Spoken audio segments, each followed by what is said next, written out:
नमस्कार। आज डिस्कस करते हैं इन 3 प्रश्नों के बारे में। पहला, हम कौन हैं। दूसरा, हमारे जीवन का उद्देश्य क्या है। और तीसरा, ईश्वर क्या है। ज़्यादातर हमारे प्रश्न अपने आप से कभी होते ही नहीं हैं। हम अपने आप से कभी कोई प्रश्न ज़्यादातर पूछते ही नहीं हैं, और पूछते हैं तो इस तरीके के प्रश्न हम पूछते नहीं हैं। हमें इस तरीके के प्रश्न पूछना चाहिए, क्योंकि हमारे अंदर जो सबसे डिफरेंट चीज़ है, जो कि जानवरों में भी नहीं है। बोला जाता है ना कि हम तो जानवरों जैसे ही हैं, यदि यह चीज़ ना हो, वह हमारी जिज्ञासा।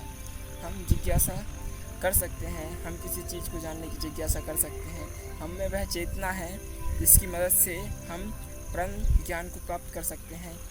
और हमारे जीवन में यदि कोई परिस्थिति ऐसी आती है जिसका कि हमें समाधान करना है, हम उस परिस्थिति का मिलकर समाधान कर सकते हैं। हमारे जीवन का बहुत बार ऐसा मूल्यांकन हुआ है कि हमें खुद के ही बारे में नहीं पता होता है हम कौन हैं। जैसा कि बहुत सारी वीडियो में यह डिस्कस कर चुका हूँ कि हम एक आत्मा है, अहम ब्रह्मास्मि। पर इस बात को तो सुनते हैं और नकार देते हैं, पर इस बात के बारे में कुछ भी जानने की इच्छा नहीं करते हैं। ऐसा कई बार होता है क्योंकि हमें विश्वास ही नहीं होता है। विश्वास करने के लिए हमें थोड़ा बहुत देखा सुना होना चाहिए, क्योंकि ज़्यादातर तो चीज़ें हम देखते हैं, जो सुनते हैं उसी पर विश्वास करते हैं। अभी सूर्य भगवान हैं तो हम विश्वास करते हैं कि हाँ, सूर्य भगवान उदित होते हैं, सूर्य उदित होते हैं। पर यदि हमको बारिश के मौसम में किसी व्यक्ति से यह पूछा जाए कि बताइए सूर्य है या नहीं, तो वह क्या जवाब देगा। वह यही जवाब देगा कि अभी नहीं है तो क्या हुआ, सूर्य तो हमेशा ही उगते हैं, जो कि हम देख पाते हैं, उनको महसूस कर पाते हैं, उनके ताप को महसूस कर पाते हैं। पर अपने स्वरूप को जानने के लिए, अपने स्वरूप हम आत्मा हैं, इसको जानने के लिए हम अपने आप को सिर्फ महसूस ही कर पाते हैं। हम अपने आप को देख नहीं सकते हैं, क्योंकि हम केवल अपने आप को, इस शरीर को देख सकते हैं ऐना में। हम इसलिए अपने आप को नहीं देख पाते हैं क्योंकि यह बहुत सूक्ष्म है, आत्मा बहुत सूक्ष्म है। पर एक उदाहरण है कि जब हमारे शरीर से यह आत्मा निकल जाती है तो हमारा शरीर कैसे बेजान पड़ जाता है, हम कुछ भी नहीं कर पाते हैं और शरीर तो सड़ने भी लगता है।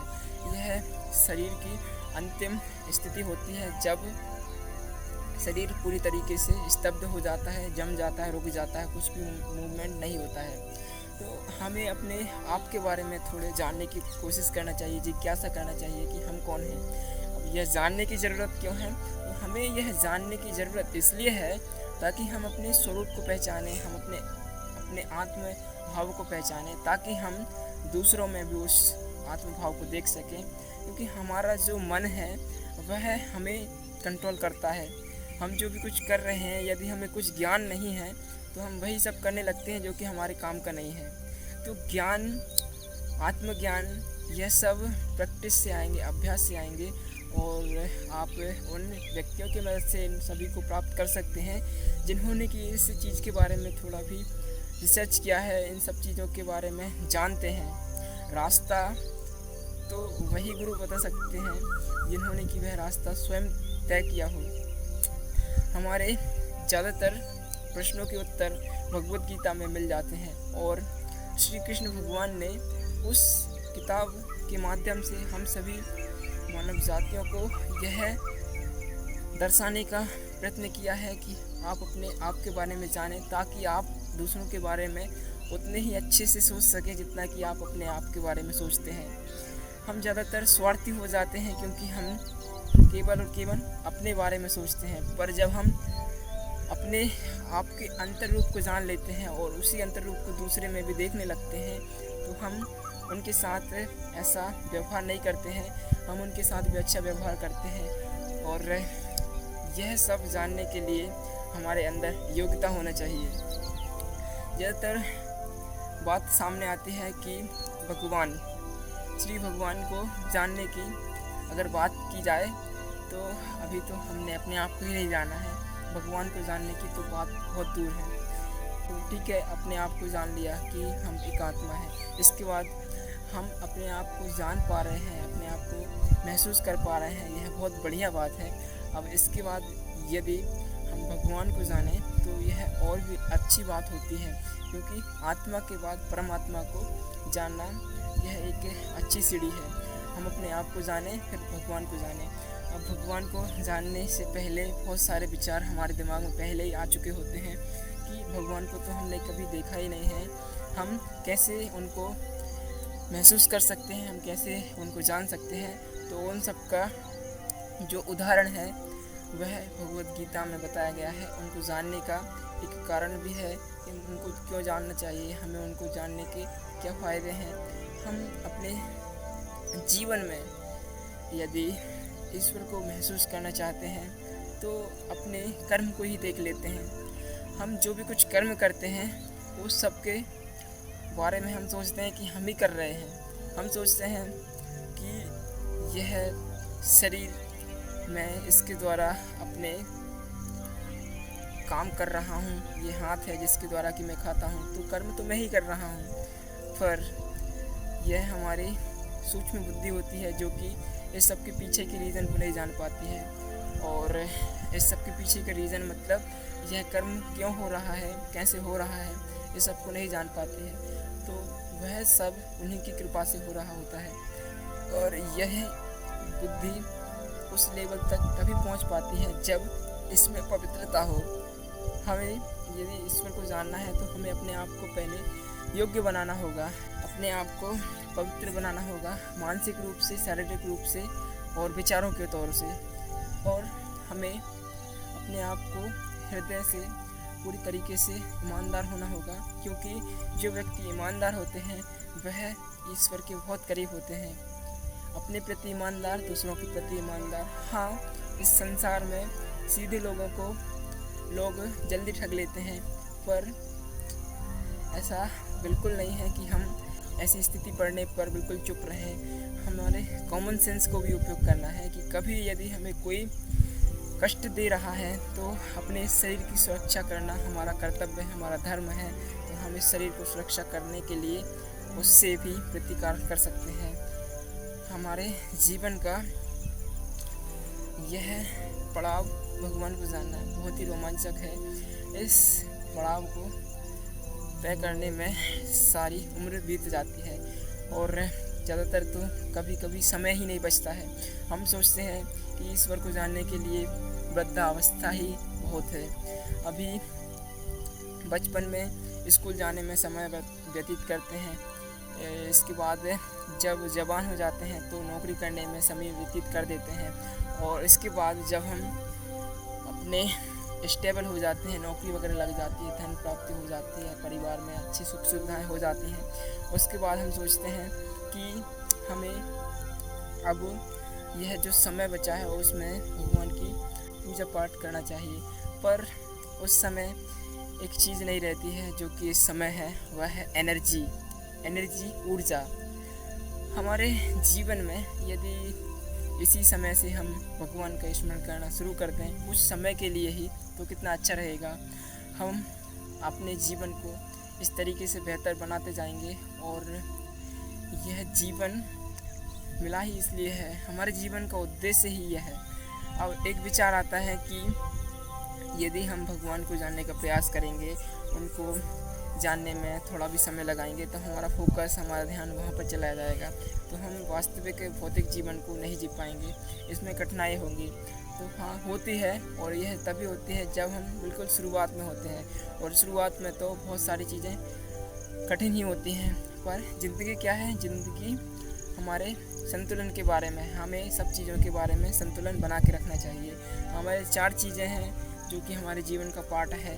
पहला स्पिरिचुअली, आध्यात्मिकता। दूसरा मेंटलिटी, मानसिकता, जिसमें कि हम सभी मानसिक तौर पर सभी कार्य करते हैं। तीसरा फिजिकली, शारीरिक रूप से हम जो भी कुछ काम करते हैं। चौथा सोशली, हम लोगों के साथ इंटरेक्ट करते हैं, अपनी समस्याओं का उनके साथ मिलकर समाधान करते हैं। अब इस तरह से इन सभी 4 भागों के लिए हम अपने जीवन को व्यतीत करते हैं तो यह हमारे जीवन का बहुत ही रोमांचक सफ़र बन जाता है और हमें अपने जीवन में इस तरीके से जीने में मज़ा भी आता है।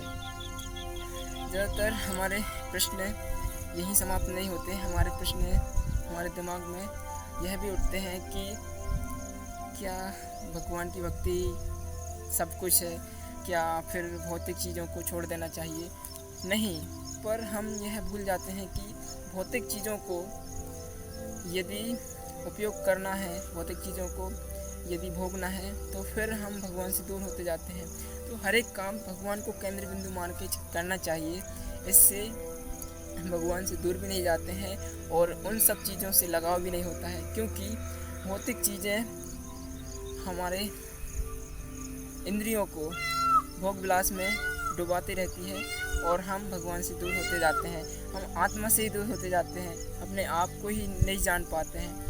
तो हम अपने आप को ही नहीं जान पाते हैं, इसलिए तो हम भगवान से दूर होते जा रहे हैं। आजकल यही हो रहा है कि हमारे पास इतनी सुख सुविधाएं हैं पर वास्तविक आनंद नहीं है। बचपन में थे, स्कूल जाते रहे, पता था कि उद्देश्य जीवन का केवल स्कूल जाना है। बड़े हो गए तो हमारे जीवन का उद्देश्य बदल गया। अब हम सोचने लगे कि एक अच्छी जॉब पाना ही हमारे जीवन का उद्देश्य है। अब जॉब भी मिल गई, उसके बाद हमारे जीवन का उद्देश्य बन गया अच्छी परिवार की आर्थिक स्थिति और अच्छे घर परिवार, अच्छी सुख सुविधाओं की व्यवस्था। हाँ, यह सब हमारी ज़रूरत है और इन सबको पूरा करना एक हमारी ज़रूरत ही है। और इन सबको पूरा करने के बाद यदि हमें इन सब चीज़ों को पूरा करने के साथ साथ यदि हम भगवान का भजन कीर्तन भी करते हैं तो यह सोने पर सुहागा हो जाता है। हमारे जीवन में आत्म शांति होने लगती है, हमें जीवन में संतोष होने लगता है और संतोष ही सर्वोत्तम सुख है। यह बहुत ही अच्छी बात है कि हम जब भगवान से जुड़ते हैं तो हमें एक अलग शांति का महसूस होता है। हमें अपने दिमाग में, अपने जीवन में अलग शांति महसूस होती है और यह हमारे जीवन में बहुत ही ज़्यादा महत्वपूर्ण है। और इस तरीके से हमारे जीवन का जो सफ़र है वह बहुत ही रोमांचक हो जाता है। एक बात और यहाँ पर बोलना चाहता हूँ कि हम यदि भगवान का स्मरण करते हैं तो हम सोचते हैं कि फिर हम अपने वास्तविक जीवन में अपनी बहुत सारी चीज़ें नहीं कर पाएंगे। तो बाकी इस प्रश्न का उत्तर यही है कि भगवान ने हर एक जीव जंतुओं के लिए कुछ ना कुछ व्यवस्था की है। हम इन 4 चीज़ों के लिए परेशान होते हैं: जन्म, मृत्यु, जरा, व्याधि। और यह 4 चीज़ें सबसे बड़े दुख कहे जाते हैं और यह बात वेद पुराणों में कही गई है कि इन सब चीज़ों का भौतिक रूप से तो समाधान नहीं किया जा सकता है। हम कितना भी धन कमा लें, कितने ही आविष्कार कर, इन सब चीज़ों का समाधान नहीं कर सकते हैं। इन सब चीज़ों का समाधान करने के लिए हमें केवल एक ही बात ध्यान में रखना चाहिए, वह है ईश्वर चिंतन, भगवान का भजन कीर्तन। इस प्रकार हम अपने इन सभी 4 भागों को भी उनकी कृपा से सरलता से पार कर जाते हैं। हमारी ज़िंदगी और भी ज़्यादा बेहतर होती जाती है। हमारे जीवन का उद्देश्य क्या है, यह प्रश्न ज़्यादातर हमारे दिमाग में आता है। तो हमारे जीवन का उद्देश्य भगवान को जानना, भगवत प्राप्ति करना ही है और उनको जानने और भगवत प्राप्ति करने का सीधा सा एक उदाहरण ही है कि भगवत प्रेमी श्री महाराज प्रहलाद जी अपने जीवन में कुरीतियों, इन सभी विसंगतियों के बीच रहकर भी इतने अच्छे से ईश्वर को प्राप्त कर पाए। तो हम क्यों नहीं कर सकते हैं? हमें अपने जीवन में आस्था विश्वास रखना चाहिए और इन सब चीज़ों को जानने का प्रयास करना चाहिए, जो कि हमारा स्वभाव जिज्ञासु है। तो हमें इन सब चीज़ों के बारे में जानने की इच्छा ज़रूर होना चाहिए। धन्यवाद। हरे कृष्णा, हरे राम।